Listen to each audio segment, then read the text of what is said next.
नमस्कार. माझे नाव चिरंजीव श्रीनिवास रवींद्र कुलकर्णी. माझे नाव चिरंजीव विराज प्रदीप राठोड. माझे नाव चिरंजीव अथर्व महेश निंबाळकर. माझे नाव सैना सोळंकी. माझे नाव चिरंजीव अश्विन दत्तात्रय संगमे. माझे नाव चिरंजीव कृष्णा अजय पवार. आमच्या शाळेचे नाव श्रमजी माध्यमिक विद्यालय संत तुकाराम नगर भोसरी पुणे. विकसित भारत बिल्डेथॉन 2025 या उपक्रमाअंतर्गत ध्वनी प्रदूषण मुक्त उत्सव हा उपक्रम आम्ही घेऊन आलेलो आहोत. भारत हा विविधतेने नटलेला देश आहे. भारतात विविध धर्माचे लोक एकत्रितपणे राहतात. हे लोक एकत्रितपणे येऊन मोठ्या उत्साहात सण व समारंभ साजरा करतात. या सण समारंभातील महत्वाचा पैलू आहे गायन व वादन. हे गायन व वादन करत असताना मोठ्या प्रमाणावर डीजे व ढोल ताशाचा वापर होत असतो. हे ढोल व ताशा व डीजे मोठ्या प्रमाणावर ध्वनी प्रदूषण करत असतात. परंतु या मुद्द्याकडे कोणी गांभीर्याने लक्ष देत नाही. म्हणूनच आम्ही ध्वनी प्रदूषण मुक्त उत्सव हा आमचा उपक्रम घेऊन आलेलो आहोत. भारताचे विद्यार्थी हे भारताचे भविष्य आहेत व हे विद्यार्थी विविध प्रकारच्या परीक्षा देत असतात. जसे की 10वी बोर्ड, 12वी बोर्ड, UPSC, MPSC. या परीक्षेचा अभ्यास करत असताना जर का त्यांना अडथळा आला तर ते पुढे हे भारताचे भविष्य आहेत. हे विद्यार्थी आपल्या आयुष्यातील महत्वाचे परीक्षा म्हणजे 10वी व 12वी या बोर्ड परीक्षा देत असतात. ह्या परीक्षांचा व लग्न सराईंचा कालावधी एकच असतो. लग्न सराईंमध्ये विविध मोठ्या आवाजाचे साऊंड लावून ह्या मुलांचा अभ्यास होणे कठीण होतो.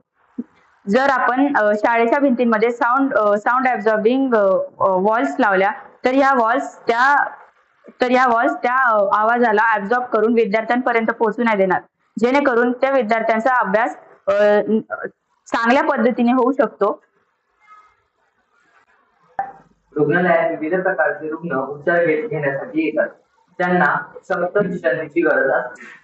विशेष अतिदक्षता कक्ष व नवजाती शिशूंचा कक्ष त्यांना ह्यामध्ये विश्रांतीची गरज असते.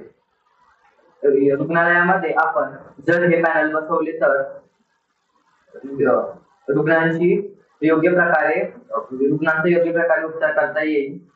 रुग्णालय व शाळेच्या परिसरात गर्द झाडीची लागवड केली पाहिजे. मोठ्या झाडांमुळे मोठ्या प्रमाणात आवाज शोषून घेतात.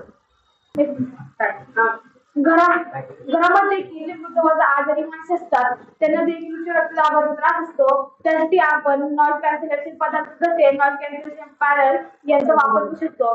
जर घरगुती कामांसाठी जर खूप खर्चिक असतील तर घरातील आवाज येणाऱ्या भिंतींना पुस्तक पेढी तसेच कपाटे लावणे किंवा घरातील वरांड्यात किंवा गच्चीवर झाडे लावणे हे उपाय पण आपण करू शकतो. तसेच ध्वनिरोधक पदार्थ जसे की अकॉस्टिक फोम, कागदाचा लगदा ध्वनिरोधक पदार्थ जसे की अकॉस्टिक फोम, कागदाचा लगदा व लाकडाचा भुसा हे पदार्थ देखील आवाज कमी करण्यासाठी उपयुक्त ठरतात.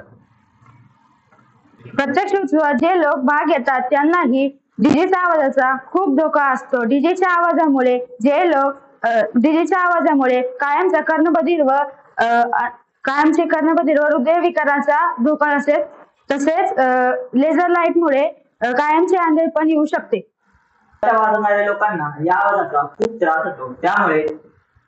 त्यामुळे त्यांनी नॉइज कॅन्सलेशन हेडफोन्स वापरले पाहिजेत. या हेडफोन्समुळे त्यांना आवाजाचा अजिबात त्रास होत नाही व त्यांना वादन करणे एकदम सोपे जाते. तसेच हे सण समारंभ नॉइज कॅन्सलेशन रूम्स मध्ये घ्यावेत. या नॉइज कॅन्सलेशन रूम्स बनवताना नॉइज प्रूफ भिंती बनवलेल्या असतात. या भिंतींमधून आतील आवाज बाहेर जात नाही, त्यामुळे बाहेरच्या लोकांना ध्वनी प्रदूषणाचा बिलकुल त्रास होत नाही. तसेच हे उपाय जरी केले असतील